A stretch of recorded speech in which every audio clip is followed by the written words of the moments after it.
What's up, you guys? In today's video, I'm going to be talking about one of the most amazing guitarists out there to ever set foot on the earth, Mr. Shawn Lane. He's one of these top-tier guitarists, and in terms of speed, he's just unmatched. Incredible speed, just hyper speed runs. Everything's crazy good, crazy clean, and he's crazy varied. So as with what I did with my Guthrie Govan video, I'm gonna just set aside some of his work, and I'm going to focus specifically on his Powers of 10 album. So I'm going to talk about a lot of what he did there. But he also has some amazing work with Jonas Hellborg, which just tests the amazing, the different ways you can take music. It goes from very experimental to indie music to fusion, 80s fusion. It has a little bit of everything. So yeah, let's get to the lesson really quick. So as with most of my lessons, I'm going to be dividing it in different sections. I'm going to be talking about different scales. I'm going to be talking about different musical concepts. And I'm going to be talking about specific techniques that he likes. So as with the scales, let me get to this really quickly. I'm going to talk about the major scale. He likes to use the major scale and the different modes that stem from the major scale.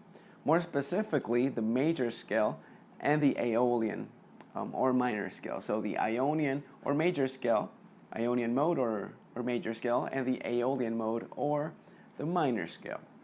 Now, he might set foot in some Mixolydian here and there with some Eric Johnson-ish type of runs, and he might set foot in different things, but most of the things that he does tends to go either a very happy mood or a kind of sad mood.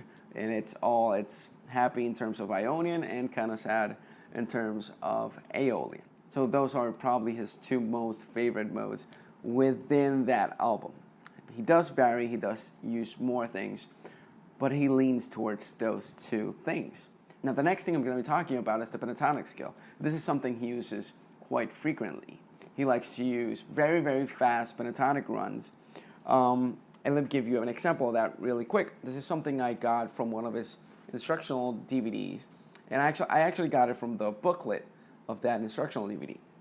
Now, it's groupings of fives, but the way he explains it is he uses a different way of fingering the five notes. So it goes something like this. You can find this example and the other examples of the video down in the description below. Now let's slow it down a little bit.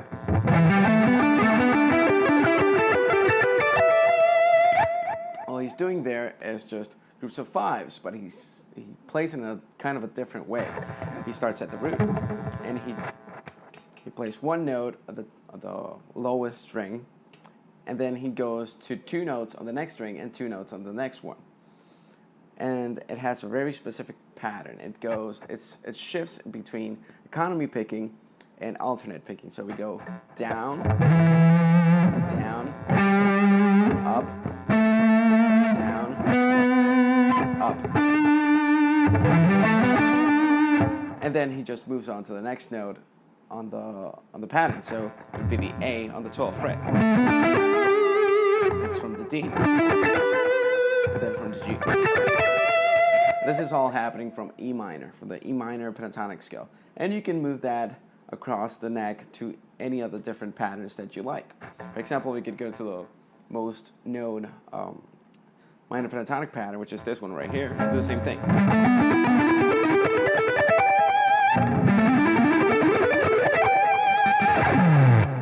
And that's just one of the ways he uses the pentatonic scale. Another way he likes to use the minor pentatonic scale is by using it in 3-note per string pattern, so something like this.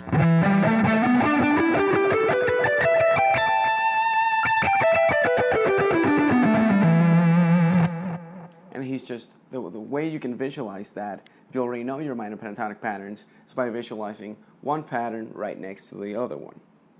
Now, another scale he likes to use is the harmonic minor scale. Now, you can listen to this in actually some of the Jonas Hellborg stuff.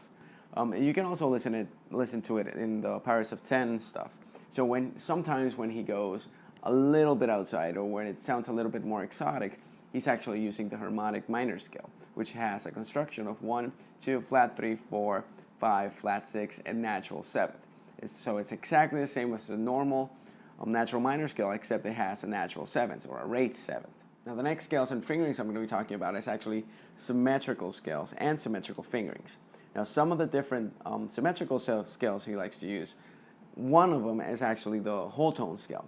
Now if you want to learn a little bit more about the whole tone scale, you can check that video right up there. It talks only whole tone and explains it a little bit more in depth. But it's pretty much just a scale based on whole tones, and it sounds something like this.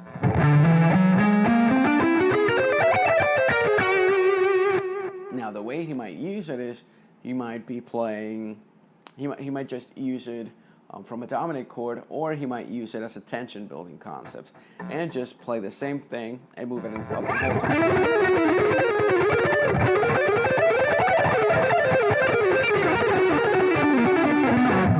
It sounds a little bit crazy, but you can tell he's doing that at some of the crazier, more outside sounding runs. You could also just play the notes from the outside if you're using a 3-note per string pattern and leave out the note in the middle. It might sound something like this. Gives it, again, a very spacey, outside sounding type of sound. Now the next scale I'm going to talk about is the diminished scale. Now, again, this is another symmetrical scale, and it's all just, it's sets of whole tones and then half tone, whole tone, half tone, whole tone, half tone. Now this is one of the scales that he likes to use, again, as with the whole tone scale, to go inside and outside of different phrases. It sounds like this.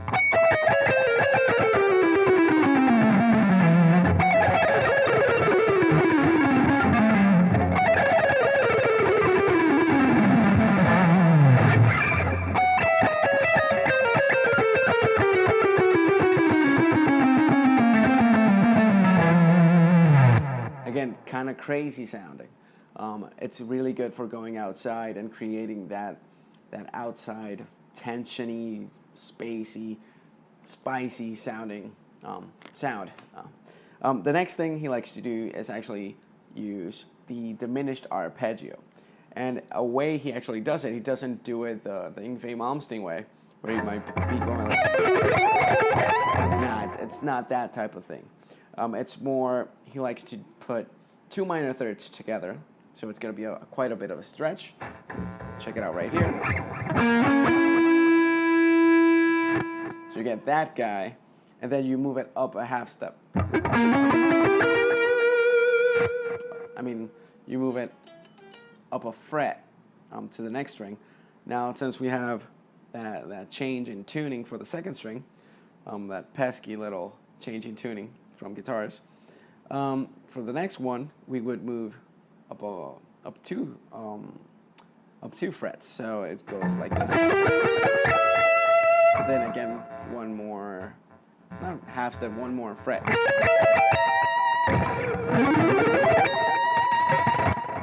Again, let me do that a little bit slower.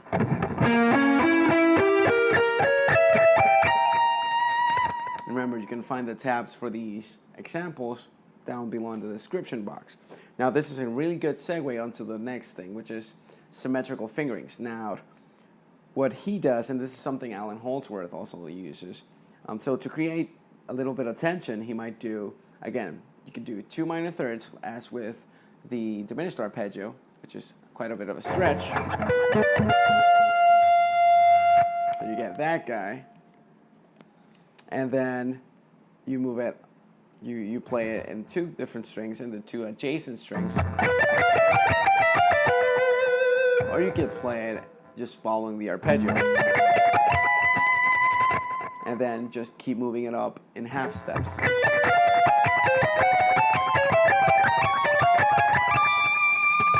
This is actually the way I finished the solo right at the beginning of the video. Now you could do this with minor thirds, as with this example. You could do it with whole steps or whole tones. It all changes the sound just a little bit. And you could play it up here. You could play in the next two strings. Changes the sound a little bit, because instead of having a fourth, you get a third. So it switches the sound just a touch. And then again, you could do the same thing without playing the note in the middle. So it would be something like this. Now this is something I mentioned in one of my older videos, my Alan Holdsworth videos. This is something he does as well, what he used to do. And you can move it up in half steps. So let's go something like this. Sounds kind of crazy, but it's very, very trippy. It gives you that outside sound, very nice, spacey, flowing, kind of mad and crazy sound. The next thing I'm going to be talking about is chromaticism, and there's different ways that you can add chromaticism to your playing. You can use it by the use of scale weaving, which is something I actually have a book about, and you can check it out. I have a video on the book right here. Sometimes you can check a link to Amazon where you can actually find the book.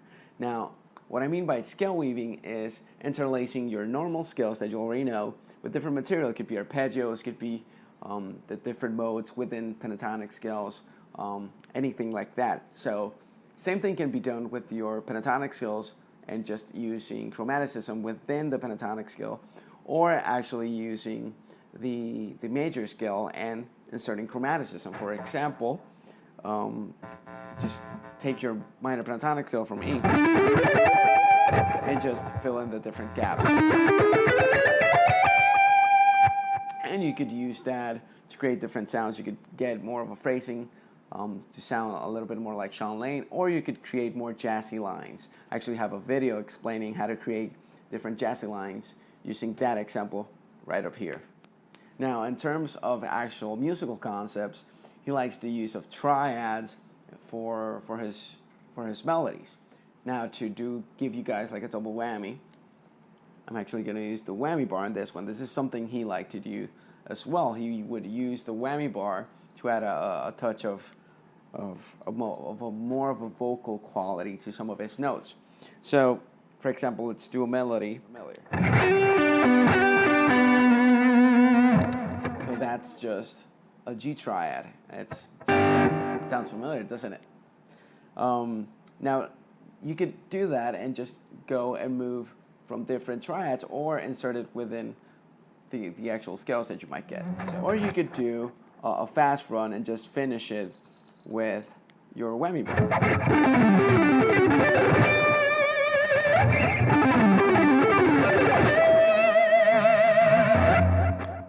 Now let's go on to some faster things. So he would like using different note groupings. And in this case, he could. Now he also liked to use different note groupings. Now this means groups of 5s, groups of 4s, groups of 3, anything really that you might like. And this is something very common among guitarists. Now the cool thing about Shawn Lane is he would do this, but he would mix up both. He would mix up different note groupings. So in this example, I'm going to show you guys. I'm doing 4 and then 5.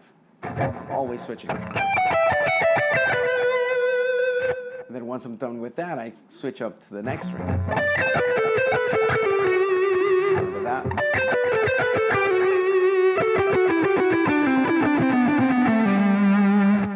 Now, if I do a little bit faster, it goes something like this.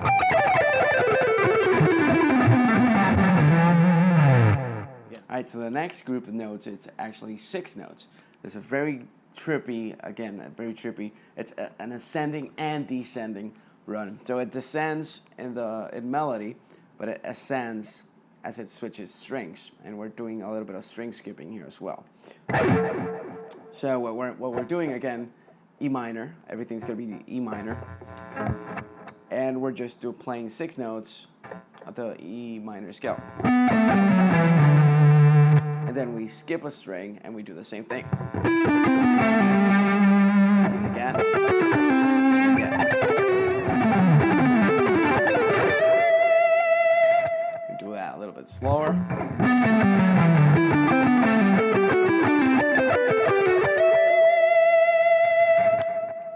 Now, I created a very trippy picking pattern for that.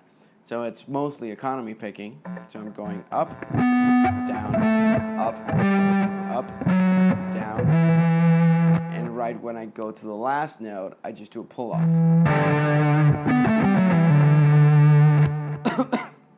Why do I do that? to make it a bit easier for the string skipping. So I finished the run, and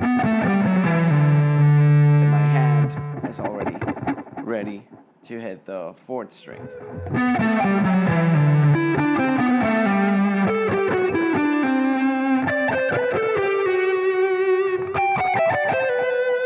And again, you can apply this over any scale, over any pattern that you prefer.